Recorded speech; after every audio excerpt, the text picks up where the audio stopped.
it's Robin, R Silent Crafts, and welcome to my studio. This is my Whip It Wednesday video where I show you what I've been working on in the craft room in the past week.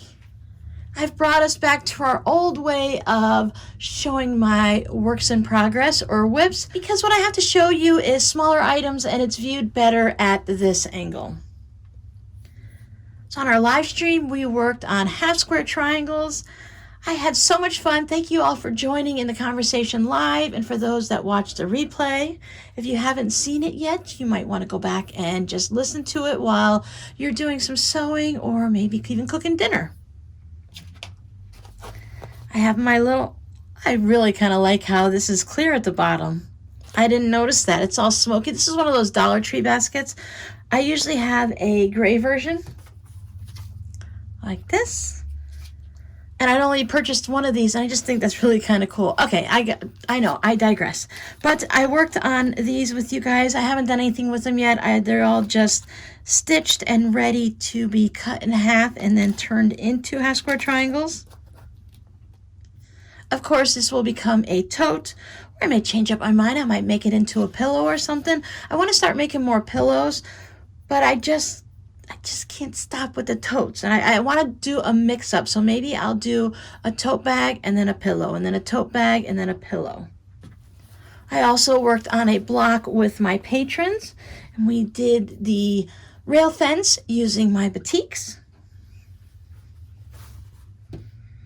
For those that are curious about the back, it was pressed at one point, but I've been folding it and storing it this way, so it would need to be repressed, re-ironed, whatever, to make it look pretty again before it can go into a project.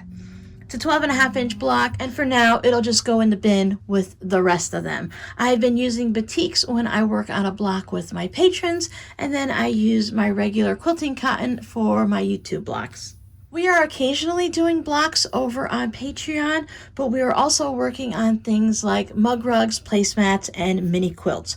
We're going to be starting up doing a mini quilt each month, so if you're interested and you'd like to come over and hang out with us on Patreon, I'd love to have you over there. I did a little test with my patrons to see if it would work, and I was really pleased to see that it did. All of my little random bonus videos that are going to be popping up, besides my Whip It Wednesday, Tutorial Friday, and my live streams on the 1st and 3rd of each month, whenever I pop up a random video, and for instance the one that I just did on do you pre-wash your fabrics, that is showing up on Patreon 2 days early. Any supporting patron from the $2 level and up will receive those videos 2 days early as a little bit of a bonus. And then after that, 2 days later, it posts live here on YouTube. There's been a lot of great conversations happening over on Patreon. I've been working on some Scrappy fabric postcards. On the recent live stream, I had the moderators choose a person that's been in the live chat and random, so that they can receive a fabric postcard. As I'm recording this video, I'm going to be going back through and choosing someone that's been watching on the replay that left a comment, so that they can also win a Scrappy fabric note card or Scrappy fabric postcard, because words can be hard. I just took some random strips. I love to see it on the diagonal. It adds that little bit of something to it. If you were to put them all straight, then I feel like it's very structured. But if you put it on a little bit of a diagonal, then it just adds that little bit of whimsy. And I feel I have now permission to go ahead and put all kinds of scrap fabrics down, just to make something that is fun to send through the mail, that showcases a variety of fabrics and loose threads. Some of these were sent by you amazing viewers, and some of them have been something that I just had in my stash.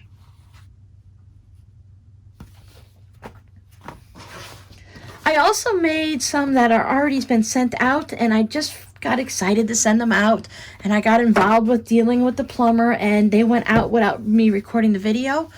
I made some summertime beach themed ones where I took some of my beach fabric that has beach balls, it has sand and sand castles and things like that, and I made some scrappy note, what is it with that? Scrappy fabric postcards.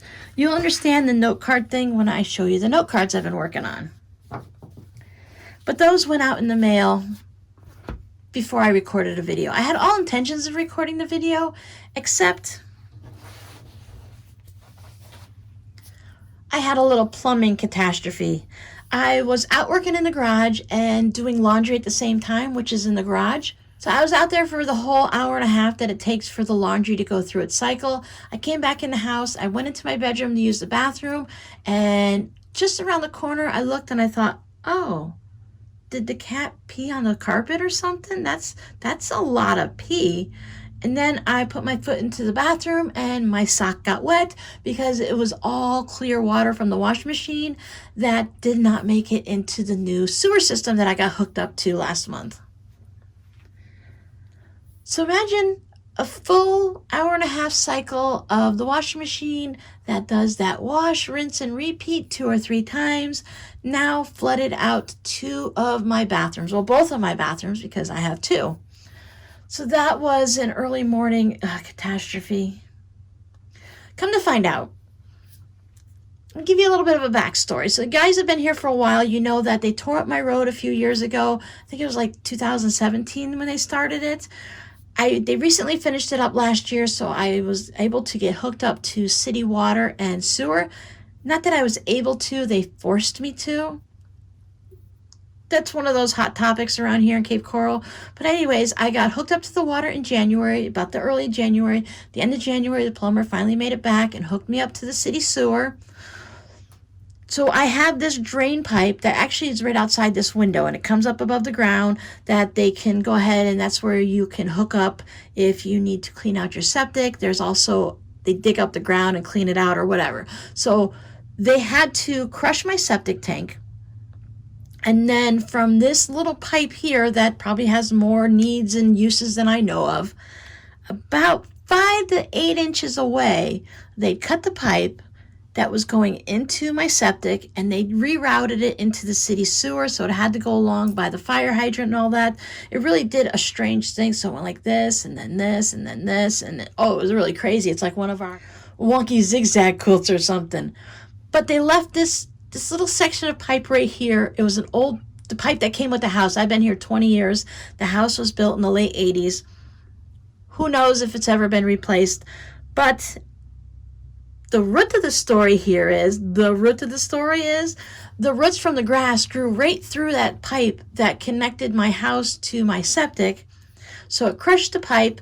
A whole bunch of dirt went into the pipe, the roots and everything. It blocked everything up. So you can imagine just simple things like toilet paper would then get hooked, and then it would stop everything else, including water, from going through, because if the pipe ended up getting crushed and the dirt fell in, because they dug up that area, so it's not compacted dirt anymore, it's now loose and fluffy, block that pipe off, so all the water from the washing machine, from its 2 or 3 rinse, repeat, wash, spin cycles, was in my bathrooms.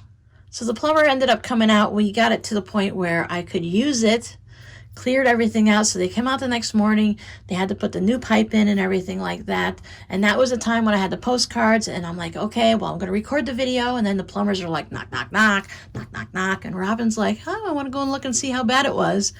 They just went out in the mail, and I totally forgot about it. Because when you're having situations, you really just don't think about everything else. I was really surprised. It just baffles me. I knew tree roots can go through your septic and your water pipes and stuff like that, and with your sprinklers, so you have to be careful what you plant where. So there's your long rambling story to tell you why I didn't get any video of the fabric postcards that I sent out. So for those of you that are receiving them, I hope you enjoy them. I had fun making them, and because I had fun making them and summertime is still coming, I'll probably make some more.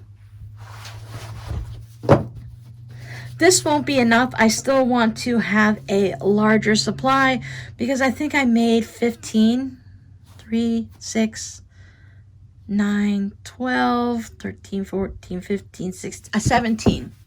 So I think I actually made a total of 20 because there are other ones that I also sent out that I just don't want to show everyone and let them be a surprise when they get it.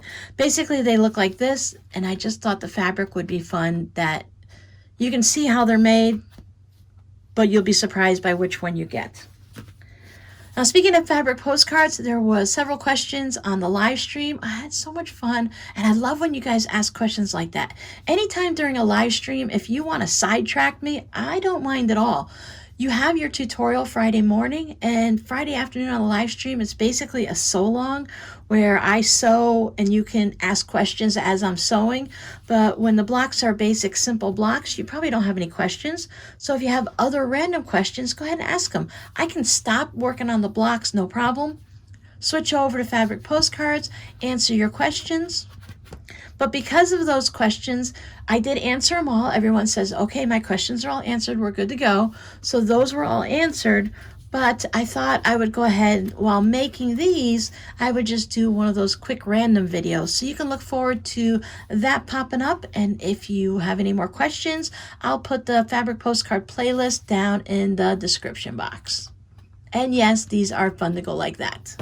So that did take up a little bit of my time. That's about a day, day and a half's worth of work. Once I lay it out, I go ahead and do it like an assembly line process, so I can just go ahead and whip through them pretty quick. Because if you're going to pull out your scraps and make one or two, you may as well go ahead and pull it out and make 20. Same process with my Scrappy note cards. These are just the envelopes. So I made a little bit, made a few, made 52 to be exact. I did a big process of doing a whole big sheet of them, and then I just cut them down to size, and it ended up being 52, and I thought that was really cool because 52 is a deck of cards. And here is, gee, Robin, that's really good. They can really see all the different fabrics on it when you do that.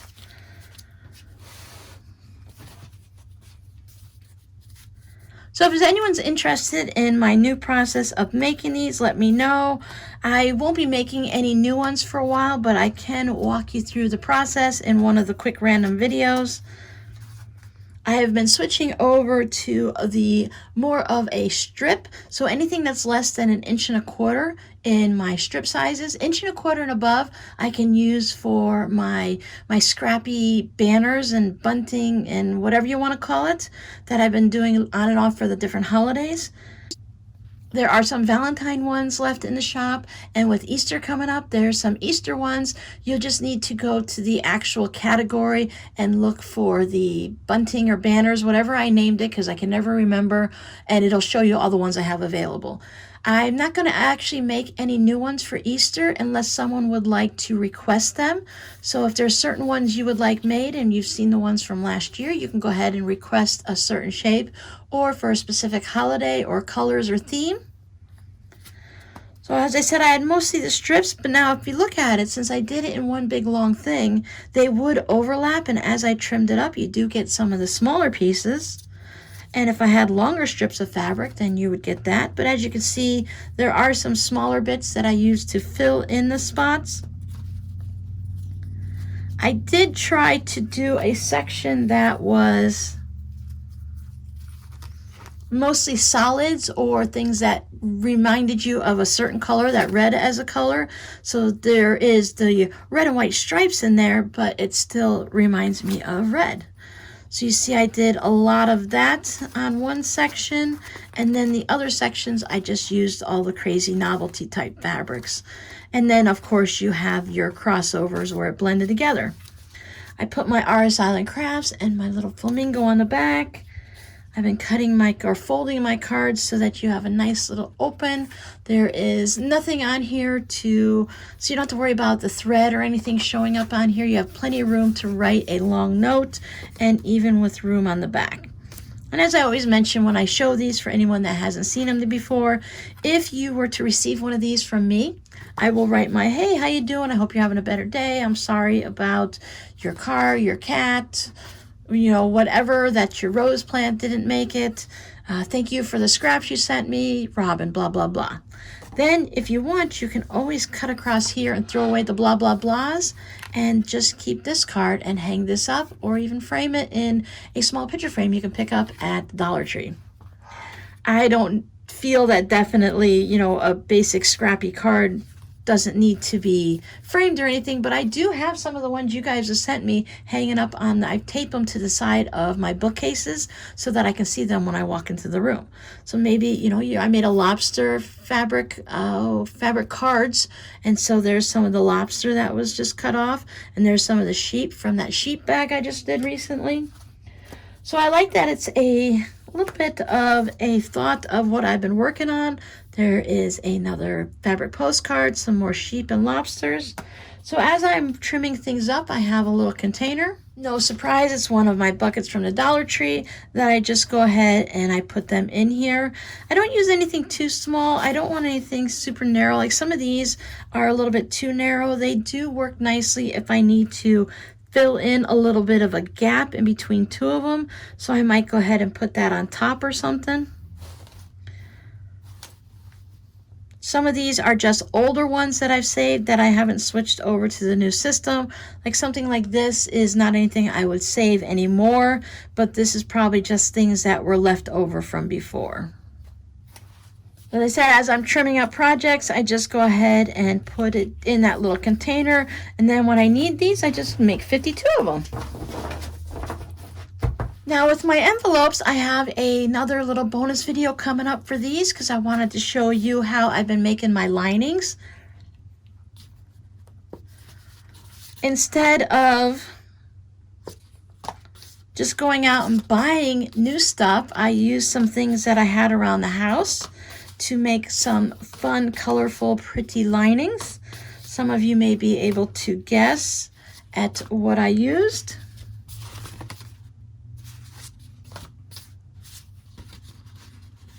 I'm not sure what I was doing when I was making the envelopes. Some of them came out a little wider than others. Some of them, these two pieces, when I was making it, they actually overlapped a little bit. And other ones like this, there's a whole big space right in here where it didn't overlap at all, which is still fine. It's going to mail perfectly fine. There's not a problem with it, but it gives you a lot of room to put your card in. It's not a tight fit at least, so that's nice. If anyone's interested, I do have just regular Scrappy note cards listed in the shop. It's a total random thing of what you're going to get. I just have the original ones from a while back that I made that are shown in the shop, but you'll get whatever ones I currently have available if you'd like to order some of these from my Etsy shop, which is always listed down below in the description box. So there's my crafty week all in one little section there. As you see, I didn't work on very many things. I worked on something for videos, and I worked on something to send out to you guys randomly. But each item did take a while. There was a couple days, well, not full days of prep for this, but I worked on these for a couple days. This was at least a full day with a little extra maybe on the side. I think I worked on it one afternoon, and then I came back the next morning to do all of the stitching around the edge. These guys are always several days worth of work. This part is the easiest part, making the actual scrappy part of the note card. And the rest, while it's not difficult, it is time consuming. I have to make the card, double stamp it. Well, first I have to cut out the cardstock and get it all folded to the right size and make sure everything's good. Double stamp it.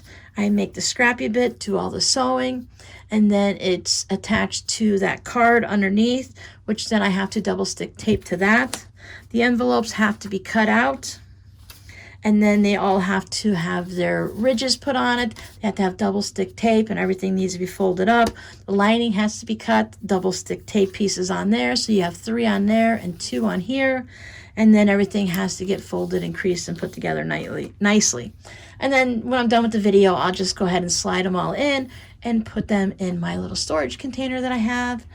And yes, you guessed it, it is from the Dollar Tree, but it is not one of these. I have one of those containers with the little overlocking lids like that to keep out the dust.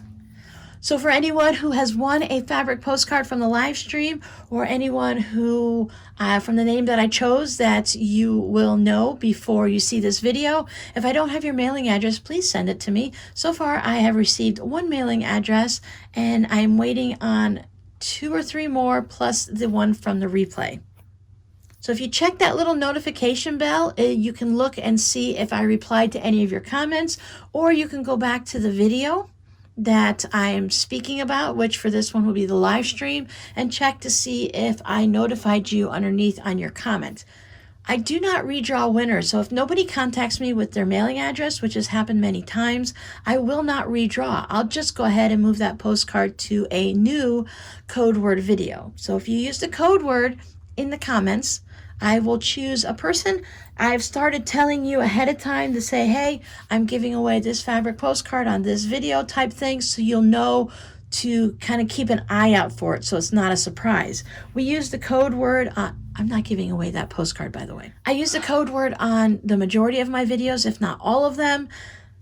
And then I was randomly drawing, but that didn't seem to work, so I'm trying this new way. So your code word for today's video is going to be March, the month of March. I left a little question on the community tab, but I know not all of you are able to see that. And I wanted to know, do you celebrate or decorate for March at all? There is Mardi Gras and St. Patrick's Day, and probably a whole bunch of little tiny holidays or things to, like Donut Day or something random like that. So I want to know is, do you decorate for March? Do you put up anything green for St. Patrick's Day, or do you just finish off February with the hearts and reds and pinks and whites and then wait and do some type of spring stuff for Easter and April? I'm going to make a little shamrock and put it on my banner, but I wasn't planning on making a bunch of shamrocks to put in the shop. Several people I've spoken to, they just don't do anything for March and they're not interested in anything like that. So I just didn't bother to make any. But if you would like some, if you'd like a little set of shamrocks and to put a little bit of a drape of a banner or bunting, just go ahead and let me know and I can easily put some in the shop. On that community page, I showed a picture of green fabric all scrap sewn together and things that I have left over from last Easter that I can easily turn into shamrocks very quickly for you. So thanks for hanging out with me.